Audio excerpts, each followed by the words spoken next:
all my shows are like meaningful because it's just like playing's like a safe space, I guess, and it just like I'm always super scared to like go up, but then once I'm up, it's just like I just kind of like forget all about that, and it's just like I'm playing.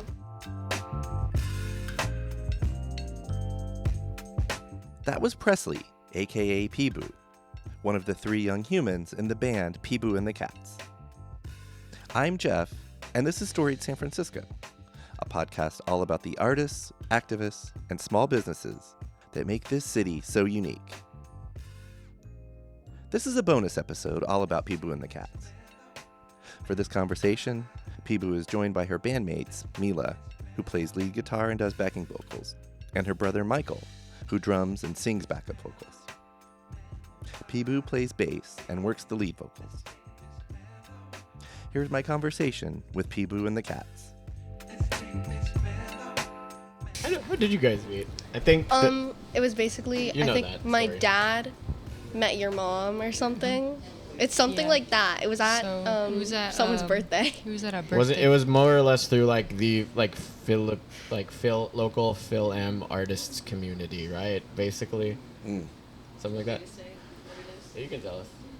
So we were at a party for a kid's birthday party, and Paolo recognized Mila's mom, and he's like, "Boy, I think I know her from somewhere." And he's trying to remember, and it turned out she was the best friend of somebody he used to work with. And so someone from Paolo's past. Yep. And so that guy has been trying to like hook them up. He's been like sending her like videos or something of Presley, and anyway, he's like, yeah, she's really good, you guys should hook up. And so we did, and it just ended up taking off. Like it was really, it took off really quickly. Yeah. Mila, how long have you been playing guitar? 2 years. Okay, wow. I've seen you play, like, that's impressive. Thank you. Do you like playing guitar? Is it? Yeah, it's very fun. You're not just good at it, you like doing it Yeah, also. it's like one of my big hobbies. Yeah. Is this your first band to be in? Yep. Okay, what do you think? It's pretty fun. No, I've always wanted to be in a band. Yeah. What's your favorite part? Practicing, playing shows? Probably just playing shows. It's super fun. Yeah, totally. Okay. Mike? Is it Mike or Michael? Michael. Okay. I can't pull off Mike. I'm not cool enough for that. I might disagree, No, but thanks. okay. Yeah, so you're a little older, so we can maybe hear a little bit about your life story, where you're from. How much time you got? Yeah, my episodes can be anywhere from like 30 minutes to an hour, so plenty of time. So, for starters, where am I from? Yeah. Okay. Well, I was born in the Philippines originally, and I moved here to the States when I was, I want to say 3, and it's kind of like your classic, I guess, Phil-Am immigrant story. You think it was my understanding that we were just going to go on vacation. Oh. And then it's that vacation's lasted for about 28 years now. A one-way vacation. Basically. Yeah. So first my parents and I, we were in Southern California for like a year, Glendale, just outside of LA. Oh, yeah. And then we moved up here to the Bay, and do you remember the Philippines at all? Ish, yeah. I mean, it was in Manila, so it was like, I guess like whatever metropolitan-ish side of things. Yeah, city side of things. I remember the mall really well. Oh. My grandparents' house vividly. Yeah. Kind of remember where, I have like faint recollections of like where we lived and whatnot. Mm-hmm. My daycare, stuff like that. Okay. Yeah, dentist office and the barber. I don't know, just all like the routine places that you go as a kid. Yeah. I have a very good memory, almost too good at times. Okay. And then, And then you were in SoCal for a minute. Yeah, just about a year, if I remember correctly. Okay, it was really short. Really I'm not really, I think like my parents were just like not really like finding like work they were super happy with or whatever. Yeah. My dad moved up here ahead of us a little bit, got kind of a head start, found a job at Philippine News. I don't know if it's still a thing, but it was actually like headquartered here in South City. So I spent a lot of time in this area on and off throughout my life. And then we moved up here, and I lived in Pacifica for like the longest stretch of time. Yeah. I want to say from it was like four up until I was 19. Was it still foggy all the time? Oh yeah, totally. It Because rained. it's so much less so now. It's this climate change for you, baby. Right. I'm like Um, the western half of SF Yeah. and Pacifica are so less. Yeah. I grew up with a lot of Foggy. fog and a lot of rain. Yeah, okay, okay. So there's Seattle-esque back in that day. I would Sure. say. You know. Same color. Yeah. The gray. very The similar. gray. It looked like the Pacific Northwest. Yeah, That's I what's call just it the West elephant's butt gray. Coast. That's a good color for it. And yeah, I moved in after my sister was born. I moved in with her. We lived here in South City together for 8 years? Yeah, just right up until right before COVID. 9. Oh, okay. Yeah. 9 years. Yeah, pretty much 9 years. And then in the city for a bit. Now I'm in Emeryville. So to Oh, long story short. across the bay? Yeah. Yeah, okay. And Yeah. what do you do when you're not drumming? I am cooking, sleeping, trying to relax. My real job is as a therapist, so that's what I do. Oh. Yeah. So you are good at talking. Yeah, Or you that's- should be. What gave it away? Maybe you can host this episode. You did say you're a podcaster. I do. Yes. Yeah. What's your podcast? If I may. Sorry. Quick plug. Not at So all. a friend of mine and I, a friend that I grew up with, we do a rewatch podcast of the Nickelodeon cartoon Hey Arnold. Oh, So if anybody out here is listening and wants to check that out, it's called Podcast 118, a Hey Arnold re-education. Okay. Yeah. That's very niche. Yes, thank you. Very Yes, specific. very, very much so. I live in that space, very much. Okay, awesome. Yeah. And I've been Presley, playing drums on and off since I was in the 6th grade, pretty much. Is this your first band? Have you been in other bands? I played guitar in high school for my friends. I would play guitar for them while they sang, because that was in the late 2000s, 2010s. When I was, everybody just wanted to sing R&B songs, and if you didn't know how to play the guitar, you either played the ukulele or you got your friend who played guitar to play for you while you sang. So I was that guy. You were that. Okay. Yeah, Well, yeah. It's an important role. and it shows you're a good friend. Yeah, a patient one as well. Any other bands besides that before? No, this is my first full-fledged, plugged-in band situation. Okay. Yeah. We'll come back to hear some stories. But let's finish our introductions with the front person of the band. I grew up in South San Francisco until I was 9, and then I moved to Burlingame. And I've been playing since maybe I was, 8, so a couple years. And Was that about 4 years? Yeah. Yeah. Am I doing my math right? 2019 or 2018 was Yeah. your first year with all that. Yeah. Okay, so right before the pandemic. Yeah. yeah, So that's 5 or 6 years. I don't Again, know. if I'm my just math's guessing. right. Yeah. Well, it's weird that it's 2024 also. Yeah, it's Yeah. not. That's not At a least real for year. old people like me, it's super weird. Were instruments always just kind of around your house? I happen Yeah. to know that your dad at least plays guitar, Yeah. so they're always just kind of there. Yeah, I remember him always playing songs on his guitar that I would dance or sing to, and there's videos of my brother and him playing things and him playing drums and stuff, and I'm a little toddler just dancing around, Yeah. strumming a toy ukulele. Yeah. So it's kind of always been a part of my life. Yeah. So everyone else is just oh, look, how cute. But you're no, I like this. Yeah. You're having fun. Okay, so were there bass guitars around the house? How did you end up playing bass? Well, my best friend was in a band program called 3 O'Clock Rock, and one day she was just hey, we need a person in the band, and I just joined, and they just put a bass on me, and yeah. So you kind of just fell into it. Yeah. I want to share also that I'm not playing currently, and I haven't played in many years, but when I did play music earlier in my life, I was a bass player. Cool. So I feel an affinity for all bass players. And I like your bass playing. Thank you. I happen to like it. So, and is this your first band, or? I've actually been in a couple. Okay. There was, I don't know, none of them ever really worked out because I felt I was a little bit more serious about it with my first band, and it just I didn't with the next couple of bands I didn't really have a real friendship with them, but now that Mila's here we kind of have chemistry, I guess, and we're buddies. Yeah, yeah. And you would say you're all pretty serious about the band? Yeah. Yeah, I think it shows. So how did it come together as Peaboo and the Catz? Where did that happen? even maybe before Mila joined the band, right? It was okay because I think I saw you guys play without you once. Yeah, she's kind of the latest addition. Yes. I don't know. It just my dad was always telling me to like find a band name, and I was just like, okay, this works. And I don't know. I never really felt like the name really means much. It's more like the playing. So I just kind of like thought of something and then just went with it. Mm-hmm. Yeah. And you are Peaboo, right? Yeah. Okay. That's just like your nickname. Yeah. You just brought that into the band name. Yeah. Did you have something? Yes. to say And about I was it? gonna say, were you also asking about like how we kind of Just- started playing shows? Right. Okay. Beyond just Yeah. the name. Oh, beyond the name, yeah. And like, did Yeah. you talk about the kind of music you wanted to do? Yeah. Did you talk about like how the songwriting was going to happen, or did it just kind of happen organically? Right. Well, my memory is that like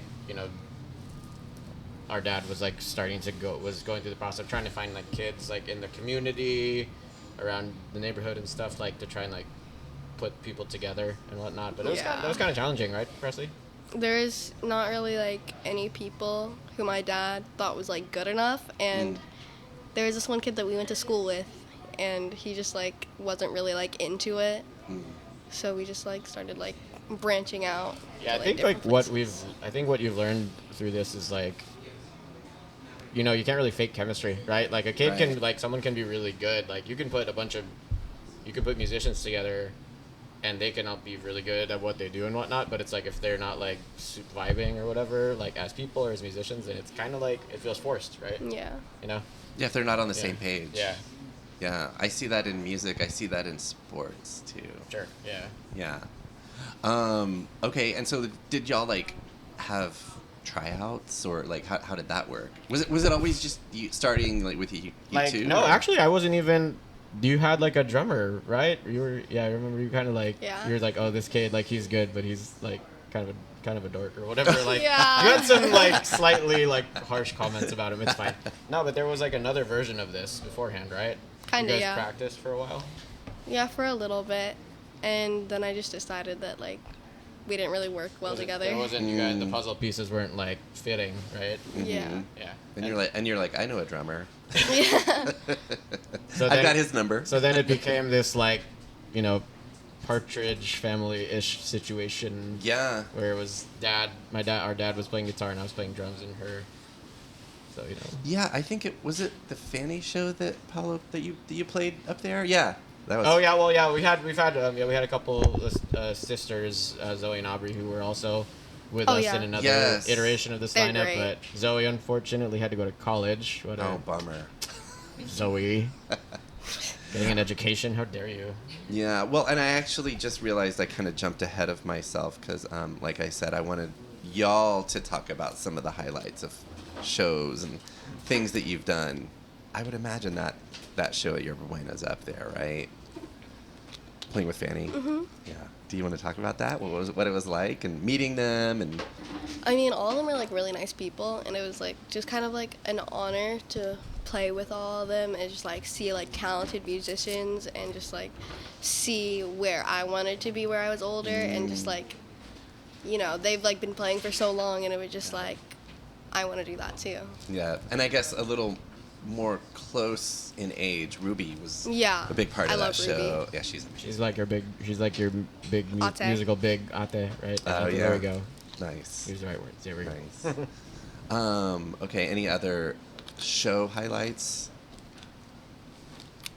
Well, all my shows are like meaningful because it's just like playing's like a safe space, I guess, and it just like I'm always super scared to like go up, but then once I'm up, it's just like I just kind of like forget all about that, and it's just like I'm playing. Yeah. Is it like from the first note? Yeah, kind of. Yeah. And it's I don't know, it's kind of just like practice, but it's there's a crowd. I've seen like I said, I've seen y'all a couple times, and you do talk to the crowd. I do. Yeah. Is that fun? Is it just like spontaneous off the top of your head, just whatever is happening? Well, there's like a certain script that I kind of like go off of, but it's like usually I forget it, and then I just like kind of combine like just like talking to people and like script kind of thing together. Well, obviously, some of it is about like if you're setting up a song, a little bit about Yeah. that song, and It's pretty kind much of thing. Yeah. Okay, so the other time I saw y'all was at Undiscovered over in South of Market. I know you said all your shows are like a big deal, but what did you think of playing that? That's probably the first time we played with I think that was Yeah. Mila's first. Yeah. Yeah. Yeah. Do you have anything to say about it? You remember that day? What was it like to play your first show with Oh, boy. Peaboo and the Catz? It was fun, kind of awkward because like half of my family was there. Oh yeah, well I'm sure they're proud of you, right? Yeah. But yeah, it was really fun. You know, my first gig. Yeah. Were you nervous? Obviously, I was nervous. I messed up like Wow. a lot. Yeah, no one notices that Yeah. except for you. Yeah, yeah. Yeah, I know what that's like. Was it like for Presley? Like as soon as you hit that note, did you guys go into the zone and you're like, "This is fun"? Yeah, yeah. Nice. Okay. Well, any other shows that you want to talk about? Well, this is gonna sound kind of like dumb, but it's like I don't really. Of course, I remember them, but it's kind of just hard to like think of them like on the top of my head. Like Undiscovered, it's just like I just know I play shows and I like can like pinpoint like a key thing about it, just like not really like the name and stuff. So like I don't know. It's just all of them like mean a lot to me, as I said earlier. I guess. Yeah. It's just, like, there's nothing that's like really like special about each one because it's like at the end of the day both of like all shows are just kind of like me playing and like me enjoying myself in front of like a crowd. And what about after you're done playing? Like, do people come up and Yeah, talk to you? people are so nice. Yeah. What's that like? It's gotta feel good, right? It feels good. I can kind of get like, this sounds really ungrateful, but it gets like a little overwhelming sometimes Oh, because yeah, it's no, like that's- I always get super tired after shows, and it just like then I'm just like, oh hi, thank you so much. But it's like it's great to see people like come up to me, and like it's great to know people like appreciate what I'm doing. So Totally. Yeah. They call it the feedback loop, right? Yeah. You're just like putting yourself out there, and then it's good to hear something back. It's like, oh, that actually reached people. Yeah. And that's cool. Yeah. I want to know how y'all settled on covering The Cure. Because the few times I've seen you, I'm like, yes. Probably one of I our love- better renditions as far as covers go. It's so good. Y'all's original songs are awesome too, but it's like when I get to that one, I really know it. Like I grew up with that song, Yeah. and I'm old. But like, yeah, how did y'all settle on that song? I think it was my dad's idea. I don't know. It was Well, our dad's a big fan of The Cure in general. Mm-hmm. He had like, if you see like old pictures of him in the '80s, he's got like kind of like big Robert Smith hair. Or it's like cooler than Robert Smith's, Yeah. I would say. But you know, that big hair era, '80s music's always like been really like prominent in our family as well too. So I think, Right. yeah, it just made sense. We used to play that all the time. Like "Boys Don't Cry" was a big, yeah. like one of the first songs I think I remember you learning when we played Oh, bass too. y'all play Boys Don't Cry also? Yeah, my first she band. did, yeah, like way back Oh, when she nice. was littler. Yeah, we haven't tried that one out together yet. Yeah. Yeah. But nearly like you did. Every time you play that solo, I just get like it's just like a shot of lightning. It sounds dope. Yeah. Do you have anything to say about it? Just like Did you know that song? Like, did you already know that song before we like? Really, was that like? No. You only Wow. like learned that song. Like, you only like were exposed to that song because you had to learn it for playing it with us. Yeah. Dang. Oh, You like didn't know I like that song. Yeah, I mean, you kind of could have fooled me. Like, I feel like you play that solo with a lot of soul. It's dope. Okay, I guess mostly this will be a question for you, Presley. Oh, no. Because I happen to have seen and really love the documentary that you're in. I think that might have been how I first found out about you and you being a musician, and then Yeah. I saw you play. So what was that like to? And maybe I'll have you tell people what it is and what it's called and who did it, maybe, okay, yeah. and what that experience was like for you. Yeah. So the documentary is called 1000% Me, and it's just about being like a mixed race child in person, and it's by Kamau Bell. And it's on HBO Max if you want to check it out. And it's like, it was a really like, I guess, wonderful experience to have, just to meet like other kids like me, because in Burlingame there's not that many like mixed race people. Like I have a lot of Filipino friends, and I'm Filipino and white, and it is like all of them are either full Filipino or just like Right. not Filipino. Right. And I've always felt like kind of part of them but not part of them, because it's, I don't know, people say like Filipino moms are different than Filipino dads, and that's kind of stereotypical, but like people are always like, oh yeah, Presley, you wouldn't get it, your mom's white. Okay. And it just felt good to like know that there's like other mixed race kids, and they were all super nice, and it was just like Yeah. fun being there with a bunch of other kids who were Right. yeah. My wife is mixed race, and when I was watching that, like you're talking about your own experience, which I think is super important, and obviously it's part of the documentary. But like, think about like all the kids and adults around the country who are mixed race, and it's like Yeah. I think that, and obviously I'm gonna throw in Emmy award-winning Oh yeah. documentary. Yeah. That it really, I think it's a really important documentary, in other words, and it's super cool that you're in it, I think. Yeah. How was it talking with Kamal with the cameras rolling? Well, I mean, the cameras didn't really change anything about it. I'm kind of used to being like filmed like that because You're a my natural. dad. Right. And it's just, I don't know, Kamal's super nice, and he's like super welcoming, and he's definitely really funny. Oh my God. And I don't know, it was really nice being there, and I just like, the whole community like on set were just always so nice and just like welcoming. Awesome. I think it shows in the end result Yeah. of the documentary. Maybe what are some things that are coming up besides what you're doing here today for the band? We're probably just gonna write more songs and, I don't know, lay low, because we don't have any more shows like planned right now. Not yet. People are Yeah, always not like, yet. when we're done with the set, people are always like, one more song, and then in my head I'm like, we don't know any more songs. We don't know any more songs. We literally can't play Learn more songs. Yeah. More songs. It's How many songs do y'all have? like 8, right? I think. I think it's 8. 5 7. originals, 3 covers. Mm-hmm. I mean, yeah. Yes. So more time writing and practicing. Yeah. In other words, until more shows pop Until up. someone asks us to play. Right.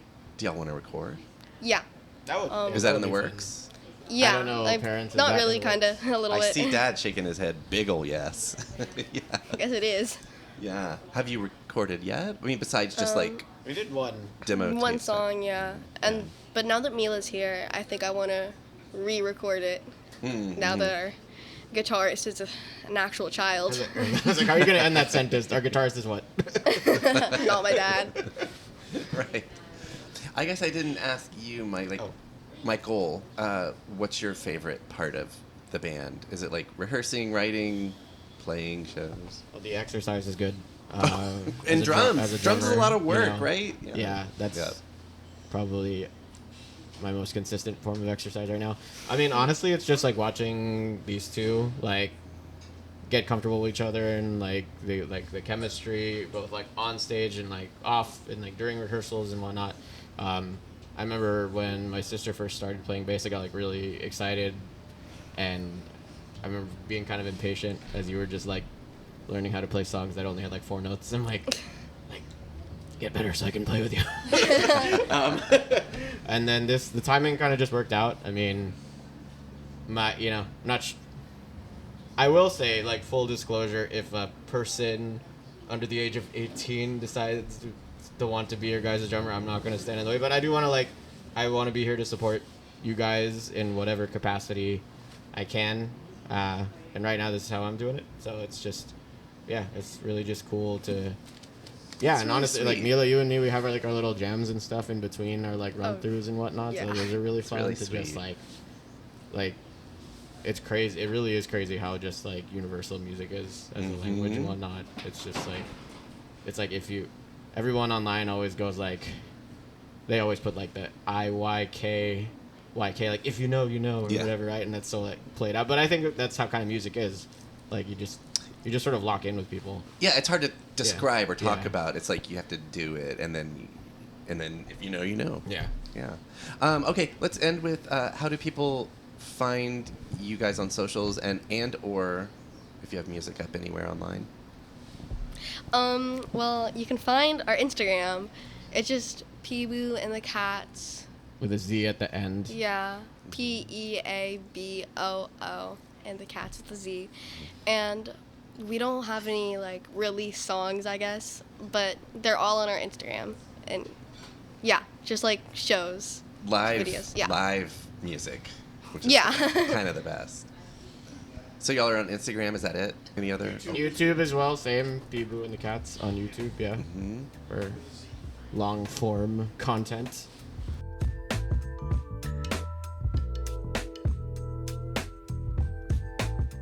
That was Mila, Michael, and Presley of Peaboo and the Catz.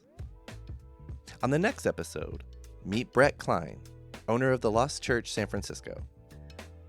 Episode 17 drops next Tuesday, wherever you get podcasts. Music for Storied San Francisco was produced, performed, and curated by Otis McDonald. Aaron Lim of Bitch Talk Podcast is our contributing producer. And the show is produced and hosted by me, Jeff Hunt. Now in our 6th season, we have more than 200 episodes available on our website, storiedsf.com, or wherever you listen to podcasts. If you're able to, please rate and review the show, and drop us a line at storiedsf@gmail.com. Thanks for listening. Keep rejecting those silly doom loop narratives about our city. Stay wacky, weird, healthy, and creative. And we'll see you next time on Storied San Francisco.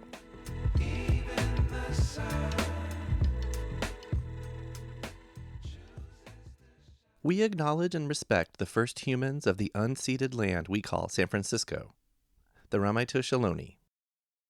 We condemn the genocide of these and other tribes across the Western Hemisphere. We honor their legacy and history, and we support rematriation and sovereignty efforts. This podcast is a proud member of the BFF.FM podcast network. Learn more at podcasts.bff.fm. BFF.FM, best frequencies forever.